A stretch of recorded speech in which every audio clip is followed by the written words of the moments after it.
Oh, maybe the mic's. We got levels. Justin. Do you have levels? Excuse me. Hold on. Someone give me a levels check. Levels check 1, 2, 3, 4, 5, 6, 7, 8, 9, 10. Last week we left the apothecary. And then just, stick to these faders, the channel faders. And Hello? that's like for your mom.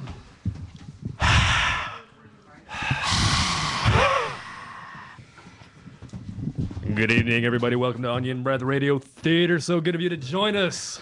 This is the conclusion to Jackie Benka's The Apothecary. Can we all just clap once for Jackie Benka for writing all these episodes for us? You know, she has been writing these episodes and giving them to us literally sometimes less than an hour before we go on. So for some of us, this is the first time we read them. It's been a lot of fun that way. Keep us guessing. Handwritten. Handwritten, no less, in the inimicable hand of Jackie Benka.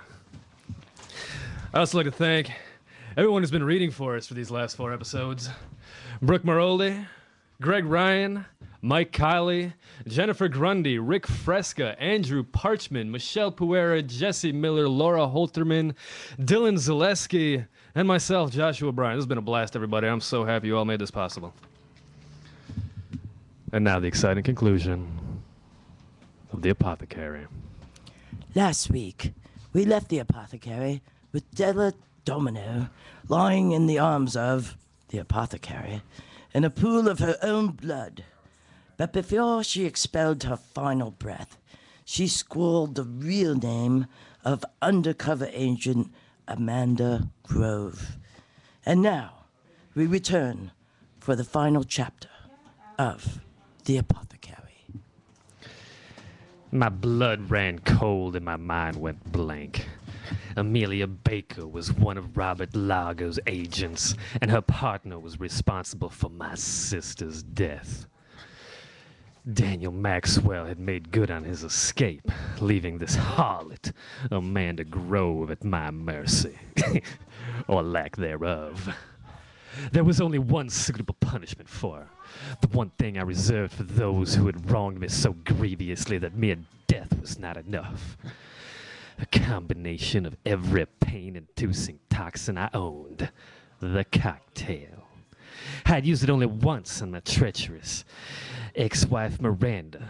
I'd loved her more deeply than any you can imagine. I lived and breathed only for her.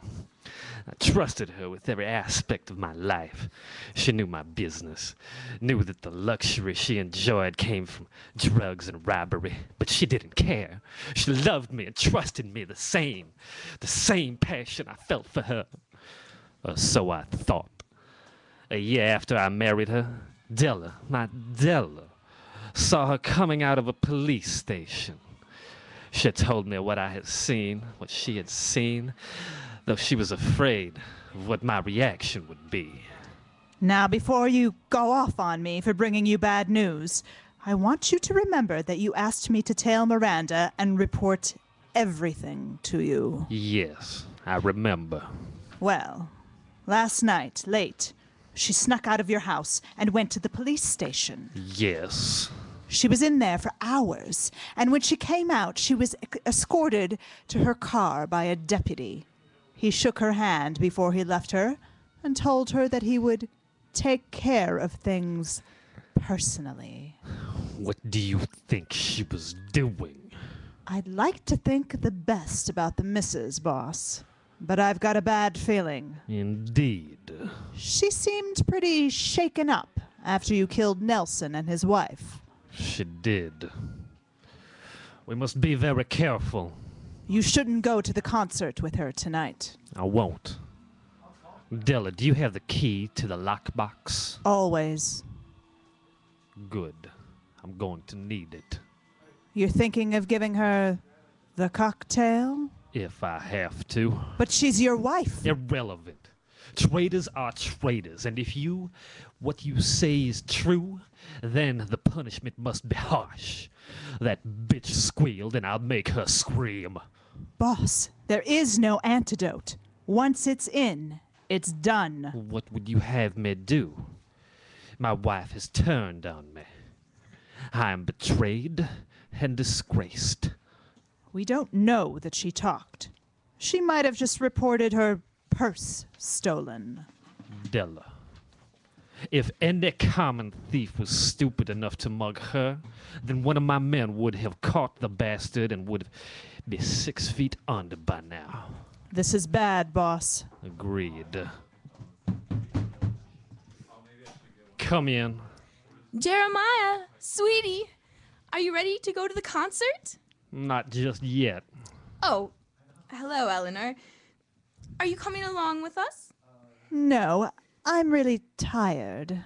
That's too bad. The reviews say that the symphony is flawless. Impressive. Brahms is exceedingly difficult. It's going to be lovely. Are you ready? You'll have to forgive me, my love, but I have some business to attend to before our night of glorious harmony. I will meet you there.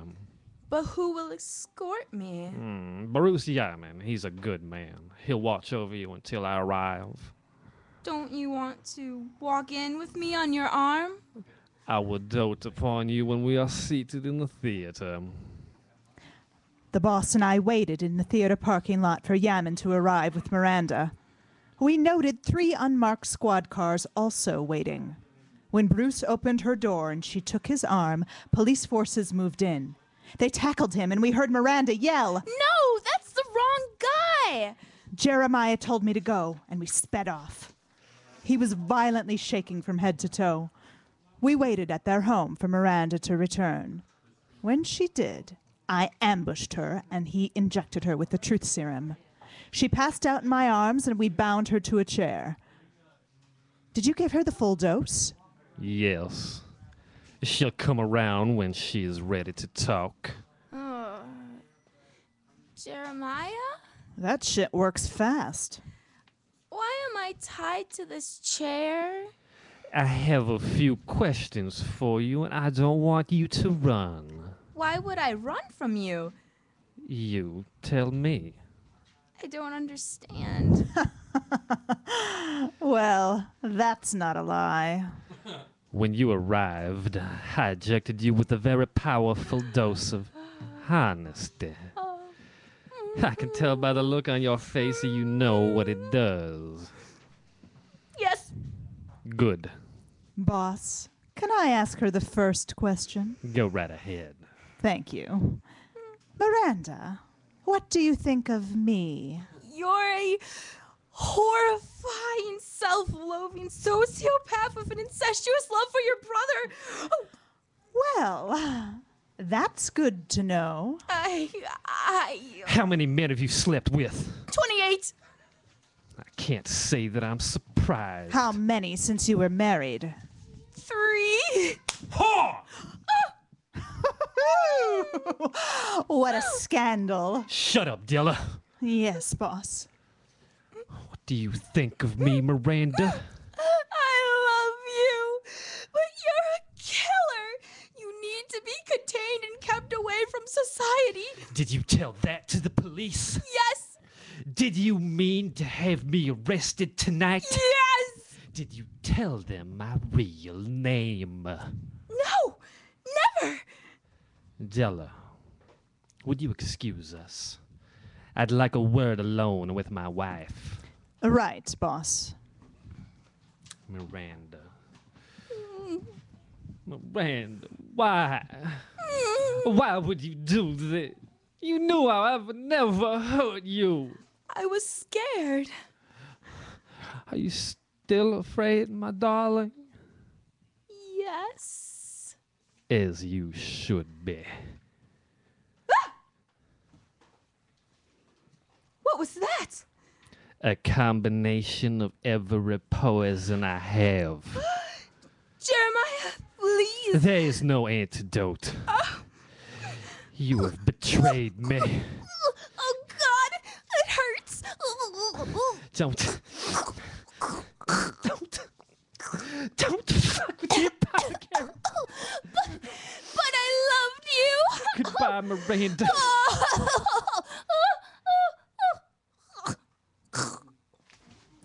Her screams echoed painfully in my ears as I left the room. I couldn't bear to watch her perish.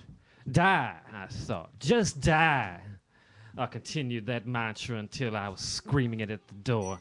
Slowly, her screams faded, giving way to deafening silence. I went back into the room to make certain she was dead.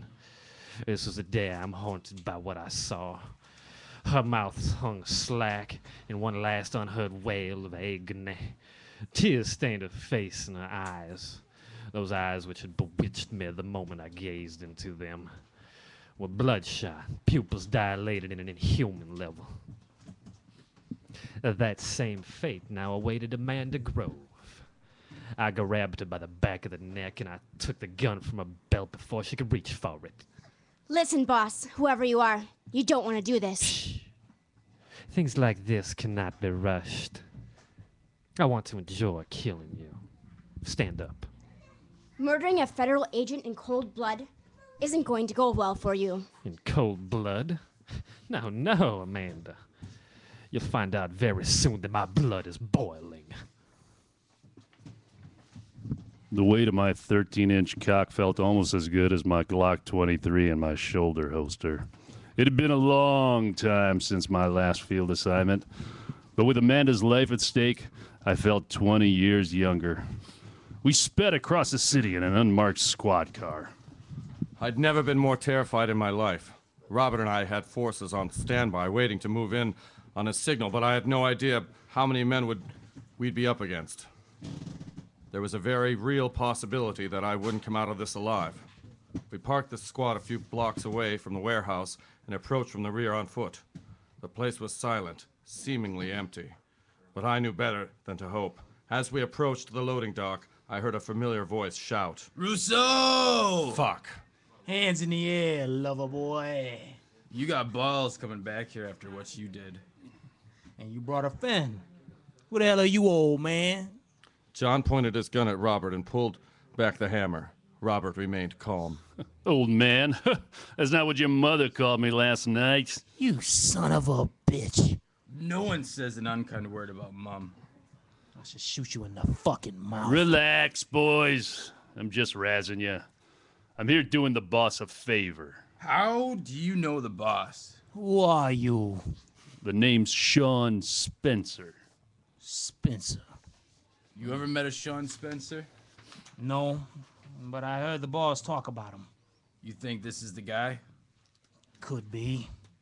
Why are you here, Spencer? Boss could put out an APB when Della was killed. I brought this shit sack here to face judgment. Robert put his gun to my temple and my blood ran cold. So tell me, where is he so I can deliver my package? He's playing. Yeah, he caught himself some twat and he's putting her through the ringer. Up in the office? I felt Robert's handshake, but he kept his composure. Well, I hate to interrupt his fun, but I think he'll want to see this guy ASAP. True enough. Take him up. We gotta watch the door. Right. We gotta make sure no cops get in. Stand true, boys. Catch you on your way out, Sean. We walked through the entryway, and the soundproof door slammed shut behind us. Unfucking believable. Those boys are dumber than two hipsters at a Mensa convention. I guess we weren't the droids they were looking for. Where's this office? Top floor. This way. Whoa, Robert. Wait. We have to do this. Quietly. Quietly? I know that was her. Yes, but that proves that she is still alive. If he figures out that we're here, he'll kill her instantly. Come on, this way. For a rookie, Daniel kept an incredibly cool head. If he survived this night, I would make sure he was given a medal. We rounded a corner and saw a long hallway at the end of which stood the door to the apothecary's office.